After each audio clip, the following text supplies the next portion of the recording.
So we're thinking about the beginning of the final chapter of the book of Genesis. I think that means we have to plan a party soon. The first time when we finished the entire Torah, after about, I think it was 12 or 13 years, I said, okay, one day we'll make a big party. And the problem was that we finished the entire Torah in the middle of COVID. So they went to party plan. They went to plans for the party. So maybe we have to do a party when we finish the book of Genesis. One chapter left. So if I had the date, I would tell you put it on the calendar, but we don't have the date because there's no way to know how long it will take us. That's just the way we learn here. Okay, that's introduction. We're thinking about the conclusion of the blessings of Jacob, who blessed each of his 12 sons. And when you read the 12 sons, when you read the blessings of each of the 12 sons, it sounds like each one has a distinct blessing and almost like each one is a distinct child and a distinct life mission. But we read last week that after the end of the statement, it says that each one, according to his blessing, he blessed them in the plural. We mentioned, Rashi says that should have said each one according to his blessing, he blessed him, meaning he blessed each tribe according to the blessing of that tribe. But instead, the verse says each according to his blessing, he blessed them, implying that all of them receive all the blessings of all the tribes. And there's at least two ways to think about this. One way is that each tribe is blessed in their own way. Each tribe has their own path. But because we're all part of a collective Jewish people, we each benefit for each other. So, for example, those tribes that get blessed with military might, right? Judah and Gad and Dan. So yes, Judah is the military might, but the beneficiary of the military might of Judah is not just Judah himself, but it's all the other tribes. So in other words, when one tribe is blessed, then by extension, all the other tribes are blessed, because each tribe is not completely independent, but they're integrated into the other tribes. We're all living in the same land of Israel, and therefore a blessing to one tribe ultimately benefits the other tribes. That's one interpretation. A little bit more of a mystical interpretation is that not just that my tribe's blessing benefits my tribe, and as a result, your tribe's you also receive that benefit, but each tribe has to incorporate all the blessings of all the tribes. And the blessing to your tribe means that's your dominant blessing, meaning that's your dominant mission and purpose. But you also have to incorporate those other blessings. So we mentioned last week at some length that some people study Torah primarily. Some people do business primarily. So even the people who are doing business primarily, when they study Torah a few minutes a day, though at those minutes, they have to be like completely engrossed as if nothing else exists. And those people who study Torah now are doing a mitzvah.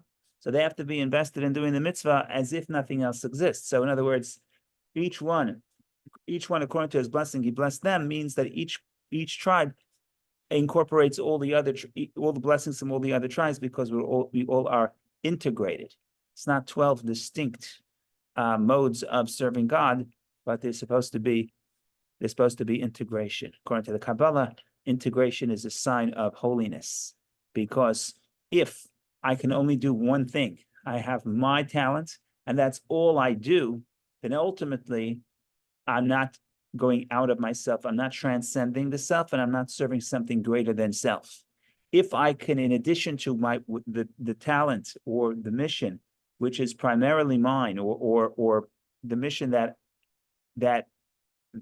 I excel at, and therefore I have to give most of my energy to. But if in addition to that, I can also do something that's different than my nature, allowing me to transcend, then I'm doing something that's unnatural to me or to my lifestyle. I'm going out of my comfort zone. That is the testament that I'm actually going beyond myself and serving God. So that theme of integration, according to Kabbalah, is critical. That's the definition of holiness. Kabbalah talks about the difference between the unholy forces and the holy forces, where the unholy forces, there's 10 sfirot also, there's 10 divine attributes that give it life, but those 10 sfirot are not integrated. In the world of chaos, they're not integrated. In the world of holiness, is integration. So I could be different than you, but I can respect you, and I can incorporate some of your perspective into mine without losing the perspective, without losing that which is primarily mine, if you see what I'm saying. So that is a little bit tying in from last week. And now we get to chapter 50. Chapter 50 is a sad chapter in many ways. You could look at it as a sad chapter in many ways. It's the passing of Jacob and Joseph. It also talks a lot about the funeral procession of Jacob, which seemingly is not that important, or not important enough to put in all those details. So one of the things we have to do is figure out what is the Torah emphasizing in this chapter. What's the takeaway message that we're supposed to conclude the book of Genesis with as we head toward the end of the book of Genesis, the beginning of the book of Exodus, which is actually, obviously, we're going to a sort of dark period in Jewish history, because once Jacob passes, and once Joseph passes, and once the tribes, the Joseph's brothers pass, then in the next chapter of the book, in the book of Exodus, the slavery begins. So in a way, this is setting us up for the eventual dark period in Egypt. And the question is, what is the message? So that's something we want to read, chapter 50, and you want to keep your ear out to hear what do you think the Torah is telling us to set us up for that direction where this Jewish family, soon to become a Jewish people, are headed toward. So that is the introduction. Now we're ready to proceed. Go ahead, Doctor, please. All right. This is stepping back to something because you always have a genius for relating Torah to contemporary things. So my question is this: if going beyond yourself is an aspect of holiness, then this is where prayer fits in a particular way, because if going beyond yourself is bringing God in, then if any of us who's on this call, or any of us, period, are doing something which is particularly difficult, which could be anything from taking engineering, if that's not easy for you, or dieting, if that's hard for you, or being sober, if that's hard for you, that's where prayer comes in, because you, in transforming yourself, you're reaching to God. And then as part of the reaching, prayer would seem to me to be the natural aspect of reaching out and asking God to help you to deal with the process of transformation. Does that make sense? Yeah, I think so. I also think that some people are, yeah, I certainly agree. I was just going to say that for some people, prayer becomes more natural. So for them, it's, could you take the inspiration of prayer and bring it out into the world and bring it to your real life? Mm-hmm. And that's the challenge for them. For other people, interpersonal relationships are easy, but connecting to God is difficult. Right? So everybody has their sort of comfort lane, what they're comfortable doing, and then something that is difficult for them. And the point is, you're supposed to do. So how are you supposed to live? Yes, you're supposed to live in a way that you dedicate most of your attention to your gift and to your talent and to where you feel God is leading you. But if you're only there and you can't occasionally step beyond that, that shows ultimately that the reason why you're doing what you're doing is because that's your nature. So ultimately, where's the transcendence? Where's the serving God? There's a beautiful Hasidic teaching about the signs of a kosher animal. So you have to know which animals are kosher. So, okay, generally speaking, you say the animals of prey are not kosher, and domesticated animals that eat vegetation are kosher. They're more calm. And Nachmanides talks about the idea that animals of prey, if you're going to eat those animals, you're going to incorporate some of their characteristics within yourself, and that's why the Torah says not to eat them. But then there's the kosher signs, and the kosher signs seem technical. The kosher signs seem technical, and one of the signs is the animal has to chew its cud, and the other sign is that his hoofs are split. So the hoofs on the feet are split, and the Hasidic commentators want to think about do the signs have any meaning, or is it just a technicality? It happens to be that all kosher animals have these two signs, so we're going to mention those signs. Or is it that these signs are actually a symbol for something holy? And one interpretation of the split hooves is that you have to be able to do right and left to be kosher. You can't have a single path, right? If you're walking only in one direction and the hoof is not split, that represents that you're either kind or you're disciplined. You're going right or left. You're not able to do both. And in that sense, that's quote unquote non-kosher. Even if you're doing everything perfect and you're a perfect person in your lane, but if you're staying in your lane, and you never go beyond it, you never do something that's difficult for you, then it's a sign that ultimately you're not transcending the self and you're not serving something greater than self. You're only doing something that's comfortable for you. And in that sense, that's one place where you see it, but it's all over. There are many places where the Hasidic interpretation talks about this idea of having the ability to do even things that are uncomfortable as a testament to that everything you do that is comfortable for you, you're doing it for a holy purpose. I can go on and on about this. If you have 2 minutes, I don't know if people are interested in that. There's this beautiful interpretation about the binding of Isaac. Okay, the binding of Isaac was a very troubling story for many people, but there's a very, very beautiful interpretation where God tells Abraham, Kach na, please take your son. What does it mean, please? When it comes to the other tests, the other commands, God never says, please. God doesn't tell Moshe, please go to the Pharaoh, right?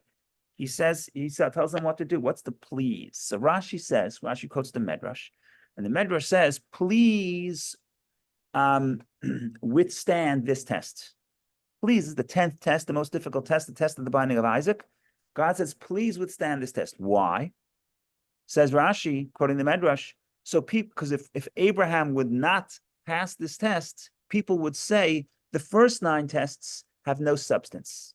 Shelo Yamru, people shouldn't say Eina Mashbar Rishonim. There's no substance in the first 9 tests. So God is saying, please pass the 10th test, because if you don't pass the 10th test, then the first 9 have no substance. So the Rebbe asks a very interesting question. What do you mean the first 9 has no substance? If a person has 10-question test, then you do the first 9, you get a 90.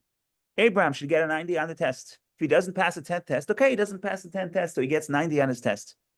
But Rashi implies no, the verse implies no. If he doesn't pass the 10th test, then he gets a 0. Why a 0? The first 9 tests were tremendous tests of dedication of Abraham to God. He risked his life to be able to preach the monotheism. So how could you say that even if he would not pass the 10th test, that if he would not have passed the 10th test, the first 9 have no substance? So the Rebbe has a beautiful interpretation. The Rebbe's interpretation is the first 9 tests were consistent with Abraham's nature as a loving, kind person. So yeah, he was so loving, so kind, he was willing to risk everything for that love to humanity and to God. But he says the first time Abraham had to do something inconsistent with his nature, that was the binding of Isaac. That required a certain degree, a tremendous amount of discipline and cruelty in some sense, to be able to overcome his inborn compassion. And basically what God says, if you cannot do something against your nature, then even the 9 tests, the tremendous tests that you did, people are going to say it has no substance, meaning people are going to say you did it because it's your nature. But once you pass the 10th test, you do one test that's a little bit different than your nature, that is a vindication of the first 9 tests. That shows that the reason why you did the first 9 tests is not only because it was consistent with your nature, but because you great love to Hashem. So this is just a big theme. You have to go, you're primarily in your lane, you're in your tribe gets a certain blessing, you primarily do this service of Hashem, you primarily excel in study of Torah, in performing of mitzvot, in agriculture, in the military might, or whatever else the blessings were for the 12 tribes. But if you're only doing that, that would be a problem, and therefore you need integration, and therefore each one, according to his blessing, he blessed them. Every person has to have a little bit of the other tribe as well. So that is, I think, a very powerful lesson, and very, I think, important to think about. So that's a little bit on the conclusion of chapter 49. Rabbi? Yes. Your teaching reminds me of something that Rabbi Noach Weinberg taught at Aish Torah, and it was this. He said, what's the opposite of pleasure? And most people say pain. He said, no, the opposite of pleasure is comfort. Because if you're not willing to accept pain, you're never going to achieve pleasure. Right. And pain is growth, right? If you go to the gym, and the treadmill or the weights or whatever you're doing is not difficult, then you're wasting your time, right? The idea is it has to be difficult, it has to be resistance. And if there's no resistance, there's no growth. So spiritually, it's the same point, but it's actually, in a way, it's even more profound. When I do the thing that's against my nature, that is a vindication of everything else with my primary service, that I'm doing it not only because it's comfortable for me, but I'm doing it because of my connection to God and because it's the right thing. So I think that's very powerful. Go ahead, Vicky, please. Oh, thank you, Rabbi. Before we go to the next chapter, again about the blessings, I think you mentioned last time that Maimonides says that Jacob rebuked the some of the sons, or Yeah. sometimes only at the end of his life. Could you please elaborate, say a little bit more about that? That you don't rebuke your children on a regular basis. Yeah, so I have to go back. Now that I'm thinking about it, I think that I made up, I was not completely accurate. I think that is written about Moshe. But it's the same theme, but I think where I saw it written explicitly was about Moses. And Moses in the beginning of the fourth book, in the beginning of the fifth book, the beginning of Deuteronomy, which is the beginning of the story. The beginning of the book of Deuteronomy is where Moshe rebukes the people. And there, if I'm not mistaken, I have the book open. Hopefully it will pop up in front of my eyes. Hopefully. Oh, here, Rashi. Yeah. So Rashi says like this. This is the third book of so again, it's about Moses, but you see Jacob does the same principle. And in fact, there are a lot of parallels between what Moshe does at the end, between what Jacob does at the end of his life, in the end of the book of Genesis, to what Moses does at the end of his life in the fifth book of the Torah. But just to be brief, it says it was the 40th year in verse 3, the third verse of the book of Deuteronomy, of Devarim. It says it was the 40th year, the 12th month, the first of the month. So this was 37 days before Moshe's passing. So Rashi says this teaches that he only rebuked them before his death, very close to his death. Oh, Rashi does this. Who did he learn this from? Where did Moses get this wisdom, this insight that don't rebuke your children until before the death? He says he gets this from Jacob. Jacob did not rebuke his children only when it was nearing to his death. He says, Reuven, my son, I'm saying to you, the reason why I didn't rebuke you all these years is that you should not abandon me and go and cleave to Esav, my brother. In other words, if you're going to rebuke, the child may take it as a way that you're pushing them away. And that's why Jacob doesn't want to do this. And Rashi continues, why there are 4 reasons why we don't rebuke a fellow only when it's close to death. Number 1, Rashi only quotes 2, but it's from the Medrash. He says there are 4, so you can go check up the Sifri. The first thing he says, so you shouldn't continuously do it, right? You don't have to say the same thing. Like I tell my kids the same thing every day, and then my son tells me, he said, what is it? You're giving me speeches. That's what he says, right?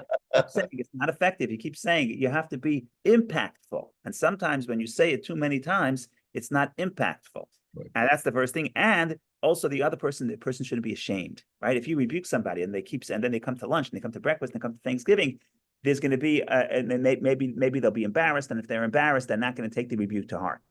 So this is what Rashi is saying. I don't know that this talks about rebuke, about something, oh, you forgot to call your grandmother, or you forgot to take out the garbage, or you forgot to pick up your pajamas from the floor, right? I don't think that's what we're talking about. But we're talking about if you have something very deep and very hurtful that has to be worked out sometimes. I'm not saying always, but sometimes the best time to do it is not to talk about it in a time that you think it's not going to be effective, but wait to be impactful. And sometimes the moment before passing is the most impactful. You know, you hear people say, I don't ask people, but you hear people say, oh, my parent told me right before they passed away, and they'll always remember. Yeah, but what did your parent tell you 60 years before that? I don't remember, right? So at some point, that's the time you want to wait to be impactful. So you're right. This is coming from Moshe, but Moshe gets this idea from Jacob. So again, I'm not saying we all have many decades to live. So I'm not saying you have to push everything away to the moment of passing, but thinking about the question of rebuke is important. It's actually a mitzvah to rebuke. But the question is, think about how to rebuke in the most impactful way. And that's something to think about. Just saying it may not be the most effective strategy. Go ahead, Dr. Palmer, please. Good morning, Rabbi, and thank you. Just to underscore what you were saying, you know, whether it be the Torah or Tanya, I mean, our discussions are kind of a dialectic. They're kind of a dynamic equilibrium between the heavens and the earth, the animal and the spiritual. And this is one of the common themes of the universal versus the particular. Right. And I think these, at the end of a book, as a punctuation mark, we are reminded that within these two polar opposites is where life and learning begin and end. In the tension, I agree. I agree. Yeah. So there's this, we mentioned this last week, that there's a people who are very committed to a certain theme or to a certain cause. Sometimes they're afraid that seeing value in other causes or other approaches to the same goal is going to undermine their own commitment. So consciously or subconsciously, they try to negate the other paths, right? I feel this is the only way to lead a healthy lifestyle. So anyone who doesn't do what I do, I rebuke them, or I can't tolerate them, or I negate them, right? But if a person has to realize that this is my path, but there are other paths, and those other paths are also leading to the same goal, and even more than that, I can incorporate some of those other paths, even though it's not my primary path, then that's where learning happens. That's where growth happens, right? We say in the Ethics of the Fathers, who is wise? Someone who learns from everyone, right? And then, but even more so, that means if I could never step out of what feels right to me, then it's not really a relationship. Think about a relationship between spouses, for example, and I say, I'm willing to do for my spouse only what's comfortable for me, whatever it is, right? So I like gardening. So you know what? I'll do the gardening. I like to take out the garbage. I'll do the taking out the garbage. But nothing, I won't do anything that I don't like to do.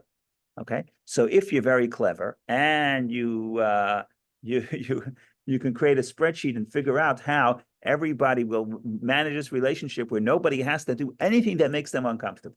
Okay. You solve the problem, but you didn't, because maybe what deepens the relationship is specifically doing something that I don't necessarily appreciate, but I'm doing it for the other person. Now, it doesn't mean everything I do, I'm not supposed to appreciate. No, primarily you do what's enjoyable for both parties or what's meaningful for both parties. But sometimes you have to do things that's not meaningful for me. So why am I doing it? Because I'm doing this for my spouse. I'm doing this for the person I care about. But to me, that's not really meaningful. That's what becomes difficult, but that's where commitment happens. Because marriage is love, but it's also commitment. Not just marriage. Relationship is love, but it's commitment. And the same is true with the relationship with Hashem. So if I'm only serving Hashem in the form that makes me feel comfortable and happy and close and inspired, then that's an expression of love. But occasionally I have to do a mitzvah that says, it doesn't really speak to me. In general, I say, do the mitzvah that speaks to you. But once a year, do the mitzvah that doesn't speak to you, right? And that represents the commitment, not just the love. And again, the relationship has to have both of those. Kabbalah has the metaphor of the bird that has to fly with both wings. You can't have a bird, the Zohar, this comes from the Zohar, beautiful metaphor. A bird cannot soar. We talked about this in Tanya, the last 10 chapters, the last 13 chapters. A bird cannot soar with one wing.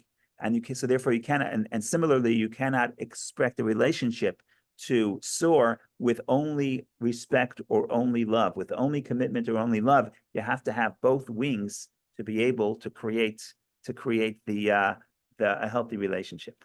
Okay, so that all ties in. That's all introduction. If you see I'm stalling, I'm trying to stay in chapter 49, which is very exciting. Chapter 50 is much more painful. So I'm trying to avoid chapter 50 on this beautiful Sunday morning. But you have to do things that are uncomfortable. So we have to delve into chapter 50 and see the good and see the beauty and ultimately see the inspiration that comes from chapter 50, even though there's a lot of sadness here, a lot of pain, but we're going to look for the joy. Actually, it's a little before chapter 50. I don't know why I keep saying chapter 50, because again, we talked about this, that the division of the chapters is not from a Jewish source. But the story ends, it's really the end of chapter 49. So I take that back. Joseph, so we'll go to the end of 49 and we'll talk about Jacob's passing, and we'll see what we can get from this. And then we'll get to chapter 50. Chapter 49. I'll share the screen. We'll read a few verses inside and we'll see what happens.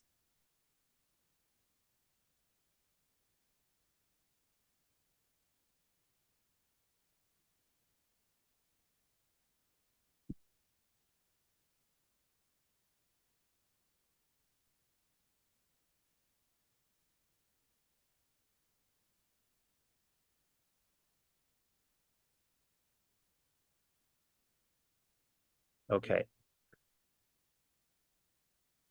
So this was 28. All these are the 12 tribes of Israel, and this is what their father spoke to them and blessed them. Each man, according to his blessing, he blessed them. That's the verses we discussed last week, and we discussed up to this point. Now we pick up the next statement. The next statement is preparing for his burial. And verse 29 all the way to verse 32. So we have 4 verses that are discussing the place of burial, which is also unusual because we know all this information, but it's being reiterated. Obviously, this is very important to Jacob. And he commanded them and said to them, I will be brought into my people. Very interesting expression of passing. When he wants to pass away, I'm being gathered. I'm being brought into my people. Maybe we'll discuss that. Bury me with my fathers in the cave that is the field of Ephron the Hittite. Because we know where he was buried, in the cave of Machpelah, the double cave, which was in Hebron. And he talks about, so he gives them, that wasn't enough information in verse 29. So in verse 30, he gives even more information, more specific. In the cave that is in the field of Machpelah, which is before Mamre, in the land of Canaan, which field Abraham bought from Ephron the Hittite for burial property. There they buried Abraham and his wife Sarah. There they buried Isaac and his wife Rebekah. And there I buried Leah. The purchase of the field and the cave therein was from the sons of Chet. So now he says, I want to be buried in the cave of Machpelah. By the way, the history of the cave of Machpelah, what he's really doing, in a way, he's pulling out the deed. He's saying, this is the deed I have. This was purchased by Abraham, for Abraham and his wife. They both were buried there. Isaac and Rebekah were buried there, and Leah was buried there. And now that's where he wants to be buried. And then you have the final verse in chapter 49. And Jacob concluded commanding his sons, and he drew his legs up into the bed and expired and was brought into his people. And that's the conclusion of 49, the moment of passing. And then in chapter 50, you see Joseph's response to the passing, etc. But there's a lot to talk about over here. The only question is where to start.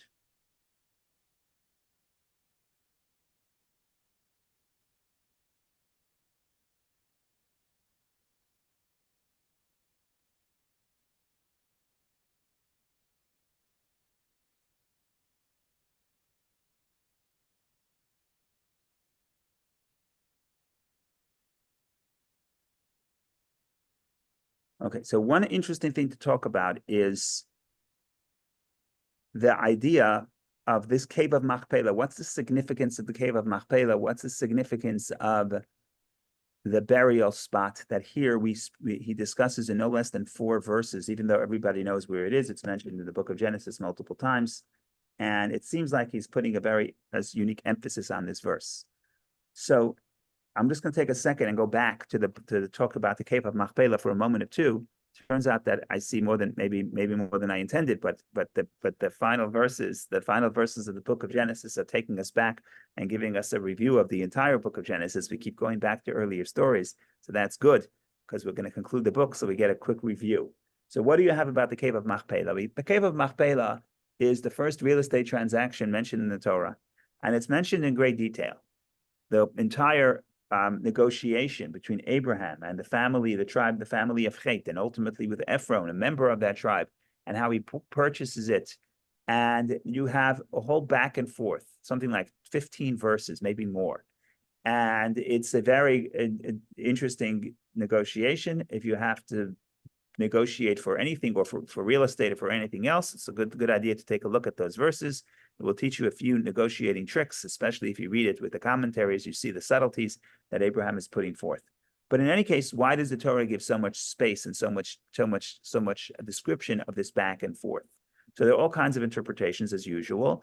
One interpretation is that the real tension of that story is that the people, the children of Chet, did not want to sell the land to Abraham.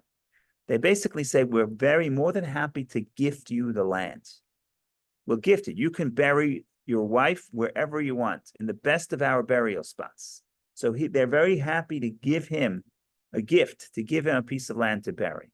And Abraham insists, and he says, no, I want to buy it. And it's back and forth. And you see, they want to honor him. They say, you're a prince of the Lord in our midst. We will never take money from you. And he says, I want to buy it. And why does he want to buy it? So he wants to buy it.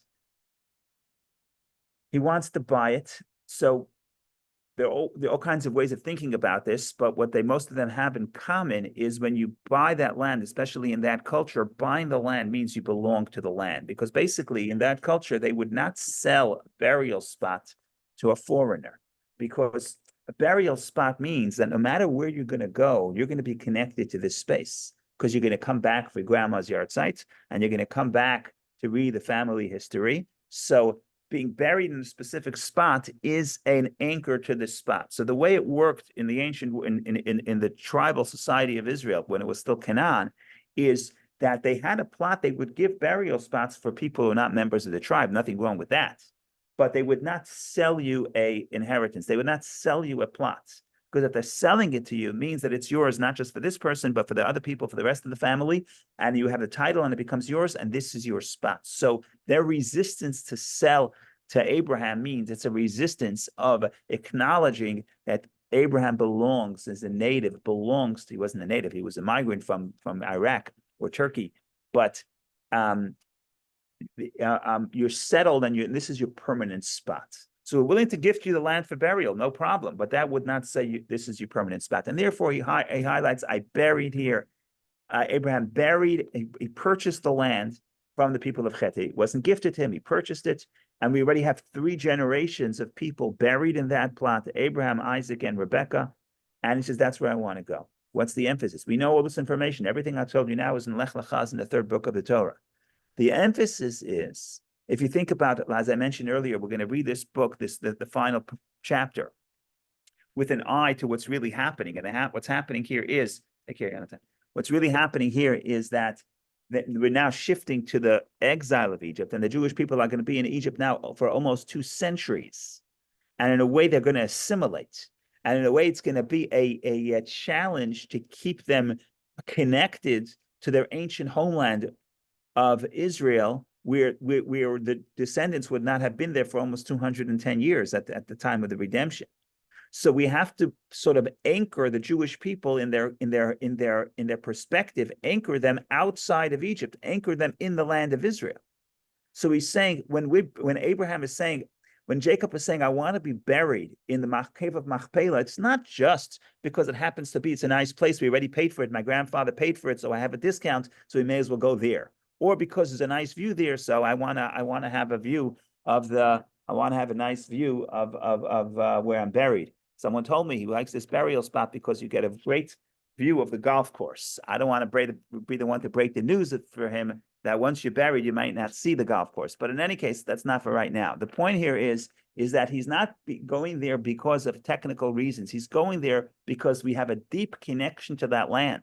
And not just, like I said, it was purchased and we're there for 3 generations, and that is our place. So what if the next 200 years we're going to be in Egypt? Egypt is not our place.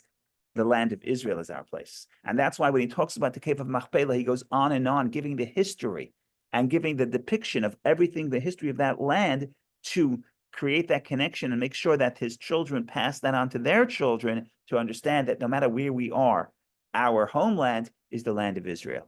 And now Jacob had it easy. He only had to do it for 200 years because the first exile was 210 years. The Jewish people did this almost for 2,000 years, right? So we were exiled from the land, but we were able to constantly pray to God to bring us back to the land of Israel, to say next year in Jerusalem, to realize that even though if we have technically or physically been displaced from the land for many centuries, but that's our anchor, that's where we belong. And the model we get that from Abraham. And Abraham tells his children, this is our land, this is where we belong, and this is where I want to be buried.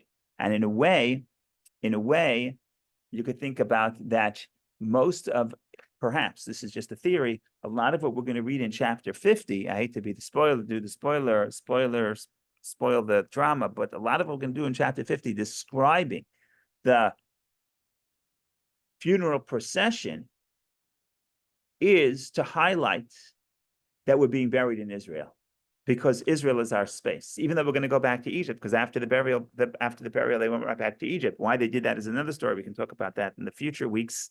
But they're going back to Egypt. Nevertheless, highlighting every step of the funeral shows we want this funeral to make an impression on our children, on ourselves, because that is our space. That's where we belong. the fact that we're outside of Israel and we're in Egypt and we're entering the slavery in Egypt, that is all temporary, transient. Our permanent spot is the land of Israel. So perhaps that's why we get that elaboration. Go ahead, please. Maybe this is an absurd question, or maybe it isn't. But if Moses is such a central figure in our history and such a central figure in Torah, well, I understand, I've learned, why was he not buried in Israel? Why is Moses not buried in the land that we belong to, that he is the centerpiece of? You asked the right question. And you asked a very difficult question. And I don't know that anyone knows the answer to the question. So I'm not going to sit here on Sunday morning in 2024 thinking that I know the answer that nobody knows the answer to. But there's a tension between where we belong in Israel. And then there's the tension between that and concluding the work that has to be done in the rest of the world. And Moshe, from Moshe's perspective, the mission of the Jewish people outside of Israel has not yet been achieved. So in some ways, we still have unfinished business outside of Israel. Entering the land of Israel for Moshe would mean that our business outside of Israel has been concluded. So there's other ways to talk about this. The Medrash says Moshe is loyal to his generation. And because his generation is buried outside of Israel because they died in the desert, that's related to this week's Parsha, the story of the spies, because the spies rejected the land of Israel. That's why they were buried out. They died and they're not allowed to enter the land of Israel. The entry to the land of Israel was delayed by 38 years. So Moshe, according to the Medrash, Moshe also is loyal to his people, right? If the ship goes down, the captain doesn't abandon the ship. So there are all kinds of ways of thinking about that. But what they all have in common, I think, is that the goal has not been reached. The Messianic era has not yet come. The world has not yet reached perfection. So we have that tension. Bob has been talking about the tension between having being pulled in two directions. In some sense, Israel is our space. In the other sense, we have an important mission to bring the holiness of Israel and to transform the rest of the world to the land of Israel and make that holy. Is the famous Hasidic story, the Chabad story, and the third Chabad Rebbe had a follower who was really insistent on going to the land of Israel. He really wanted to go to the land of Israel. He always asked the Tzemach Tzedek, the third Chabad Rebbe, could I go to Israel? This is in the early 1800s. And the Rebbe said, you really want to go to Israel? So he said in Yiddish, Mach da Eretz Yisrael, make Israel here. First, you want to be in Israel. You can make Israel here. So we have a tension between knowing that our space, our anchor is in the land of Israel. And when we're out of Israel, we're not in our native land. However, we have an important mission. We're not here by mistake. We're not only here because of sin and exile. We're here because we have a mission in this world to bring a light be a light unto the nations and bring the holiness of God to the rest of the world. So Moshe, in short, Moshe going into the land of Israel represents that the mission has been achieved outside of Israel and we came to peace and prosperity in the Messianic era. That has not yet happened. So Rabbi, I have Eric. a question. That totally makes sense. And is that connected to why the Rebbe, our most recent Rebbe, would advise people who really wanted to go and teach in Israel and live in Israel? He would always say, like, from the stories I read, like, no, stay here and do your job here and spread Yiddishkeit, in the UK or the US. Yeah, for the most part, yes. For the most part, yes. It wasn't that the Rebbe never encouraged anyone to go to Israel, but if somebody had a position of influence in the community, not only religious influence, let's say the person was a business person or a philanthropist that people looked up to, and they would say, we want to go to Israel. The Rebbe would say, yeah, but what about the rest of the people who are going to be in the community? So you have an obligation to influence the people around you. Yes, that's correct. But we all can do that in our own way. Like, even though we're not rabbis, like, I find myself now telling people, like, Jewish people sleep with yarmulkes and all these things that people keep saying, oh, I never knew that. Right. So if we weren't here, we wouldn't be able to educate people.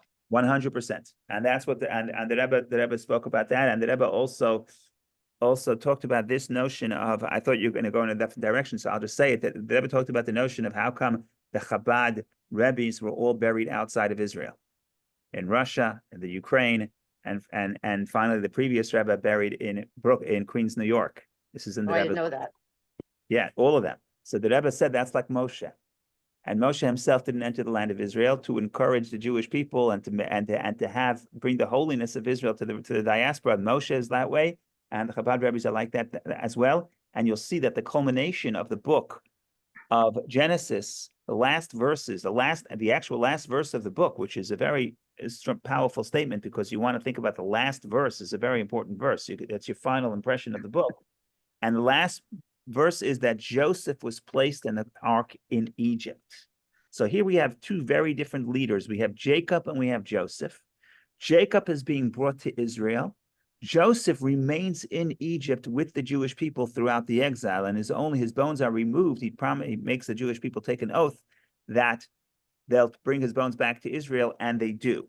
But for the exile, here you have this imagery of chapter 50, the book of Genesis. The final chapter of the book of Genesis talks about two burials, one in Israel, one in Egypt, right? I don't think it can get even more clear than that, how we have an anchor in Egypt, in Israel, but we also want to be very much present and bring the holiness. And Joseph represents the ability to transport the holiness and to influence the surroundings, and that has to be with the Jewish people in Israel.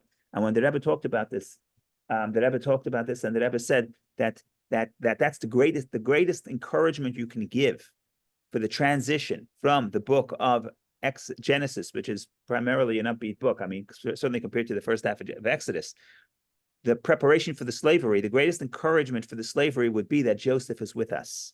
Because it's not just Joseph, it's also what Joseph represents, right? Joseph's life story is a story of falling very low and then climbing very high, right? So Joseph is Joseph's life story is a story of hope, triumph, of success, despite very difficult circumstances. And having Joseph not buried, but he was interned, he was placed in the ark in Egypt. Having Joseph, the conclusion of the book of Genesis, having Joseph being in Egypt is the greatest encouragement for the Jewish people, that yes, we can be like Joseph, and ultimately we will climb out of the difficult circumstance. So here the Rebbe said, that's why the previous Rebbe, whose name was also Joseph, right?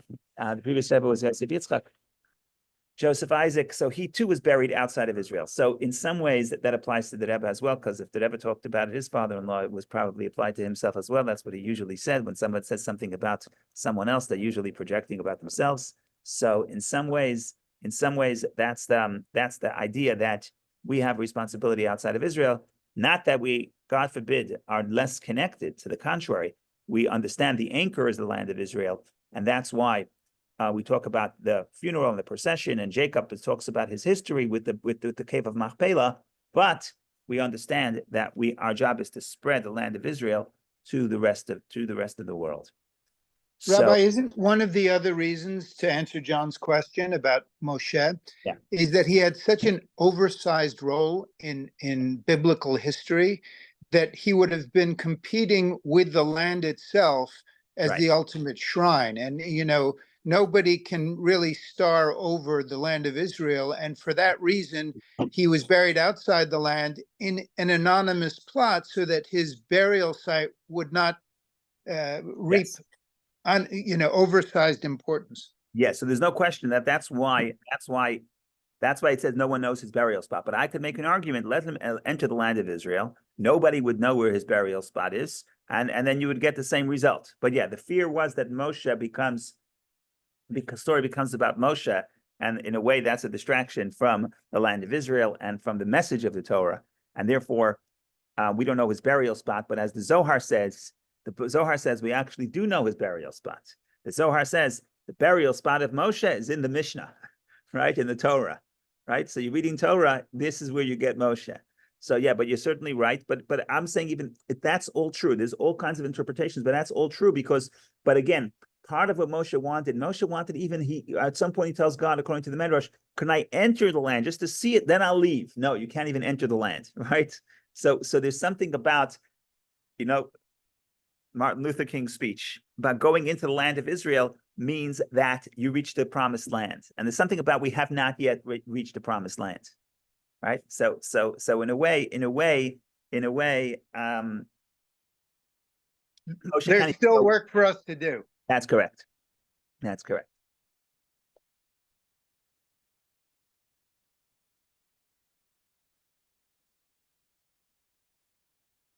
We really are avoiding chapter 50, aren't we? Trying hard. Yeah. Okay, because we're approaching the Rebbe's 30th yahrzeit. which will be a week and a half from today, I want to talk about something that's related to this verse. But this is a piece of Talmud that the Rebbe spoke about so many times in connection with the passing of his father-in-law, and it's also a deep idea that the Zohar talks about and Tanya talks about. This is based on a Talmudic passage. The Talmudic passage says that if you search through chapter this chapter 49 and 50. So we read the verse. I'll share the verse again, so you know I'm not just pulling a fast one on you. I'm going to have all the evidences before me.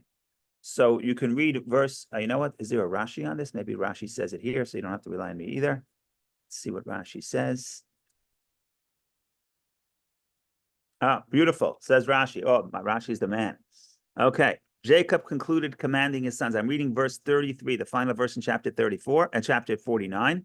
And Jacob concluded commanding his sons, and he drew his legs up into the bed and expired and was brought up and was brought into his people. Says Rashi, and expired and was brought in. Vayigva vayasef. Says Rashi, but no mention is made of death in his regard. If you look at Abraham, if you look at Isaac, if you look at Moses, if you look at all the righteous people in the Torah, the matriarchs, everybody, it says vayamat, they died. When it comes to Jacob, it doesn't say the word he died. It doesn't say it. It says all kinds of other descriptions, but not death. It says he expired, brought into his people. Now, the Torah is not afraid to use the word death. The Torah says the word death about other patriarchs and other righteous people. Says Rashi, quoting the Talmud, but no mention is made of death in this regard. And our rabbis of blessed memory said, in other words, the sages of the Talmud said, our father Jacob did not die. Yaakov Avinu lo met. That's where Rashi stops. Jacob didn't die. What does it mean Jacob didn't die? How could it be Jacob didn't die? The whole chapter 50 talks about the aftermath of Jacob's death, how they buried him, they embalmed him, which is another story, whether that was okay or not okay, how they had 70 days of mourning and they had the procession and they buried him. So what does it mean that Jacob did not die? Now, this is not a question for me. This is a question the Talmud itself asks in continuation to that statement that Rashi quotes, that Yaakov Avinu, Yaakov our father, did not die. So the Talmud says, so did they bury him for no reason? Did they eulogize him for no reason? What does it mean he didn't die? So here's a very moving and poetic statement of the Talmud. The Talmud says, because his children are alive, Jacob is alive. So in a way, Jacob never died because not only in the spiritual sense, as his spiritual legacy lives on, but Jacob, even more than the other patriarchs, Jacob is represented with his children. So if his children, if his descendants are alive, then Jacob himself is still alive. And that's a very powerful concept of what the definition of life is and how life can be continued even in this earth when a person has other people, children, biological children, or students that they inspire, right? It says in the Shema, V'shinantam levanecha, teach the Torah to your children. And Rashi right there says, children is your children, but children is also your students. In other words, other people you influence. So it doesn't necessarily just have to be biological children. But if you have children who are alive, then you are alive very much so in this physical world.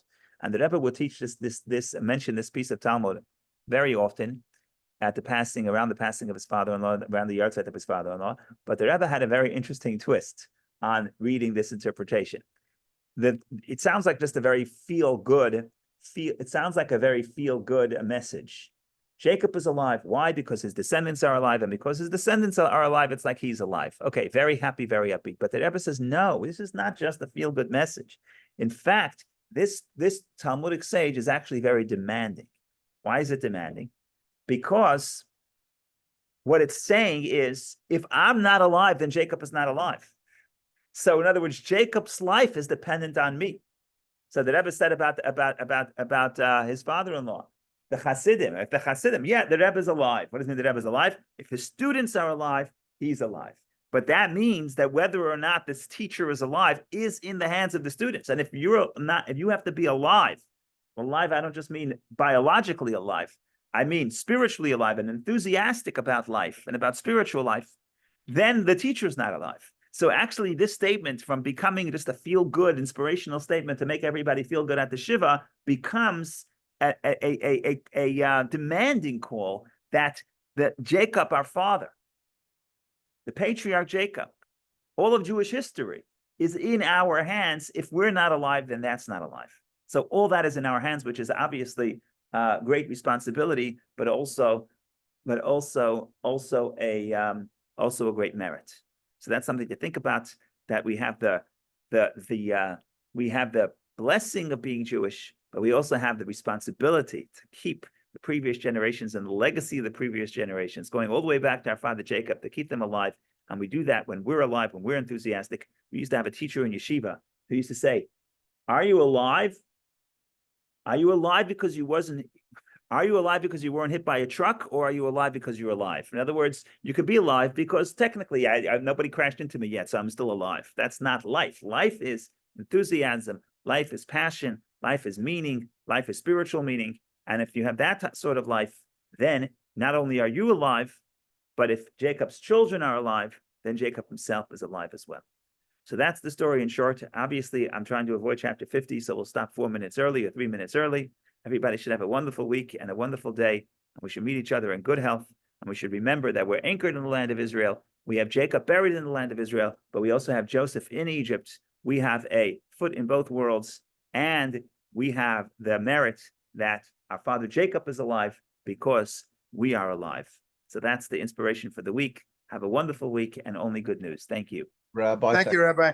thank you for another brilliant session. Thank you. Very Thank you. Have a great day. well. Thank you.